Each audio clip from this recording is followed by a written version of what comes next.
ষাট গম্বুজের ছবি থাকলে ভালো হতো, মন্দিরের ছবি তো আমার এলাও না। আমরা আরো একজন নতুন টাকার ক্রেতা পেয়ে গেলাম, কথা বলবো তার সাথে। কাকা ভালো আছেন? জি ভালো আছে। কয় টাকার নোট নিলেন? 20 টাকার নোট। কয় টাকা রাখছে? 80 টাকা দুইটা। দুইটা নোট 80 টাকা। জি। ডিজাইন কেমন হয়েছে? ষাট গম্বুজের ছবি থাকলে ভালো হতো, মন্দিরের ছবি তো আমার এলাও না। ষাট গম্বুজের ছবি আগের ছবি ভালো ছিল। মন্দিরের ছবি এটা আমরা লাইক করি না, এটা মন্দিরের ছবি এটা আমরা লাইক করি না।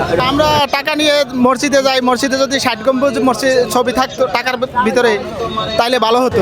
মন্দিরের ছবি নিয়ে এটা টাকা যদি পকেটে থাকে তাহলে তো মসজিদে যাওয়া যাবে না। মন্দিরের টাকা না দিয়ে মসজিদের টাকা দিত,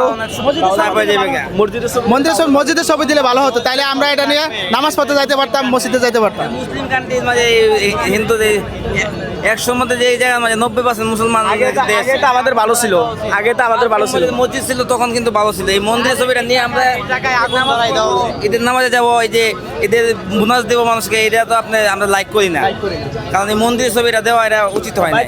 মসজিদের ছবি দিতে তাও ভালো হইতো। দর্শক দেখতেই পাইলেন যে ক্রেতাদের মধ্যে একটা ক্ষোভ আছে যে 20 টাকা নোটে মসজিদের ছবি চেঞ্জ করে মন্দিরের ছবি দেওয়া হয়েছে। এ ব্যাপারে অনেকেই মিশ্র প্রতিক্রিয়া জানাচ্ছে। ধন্যবাদ।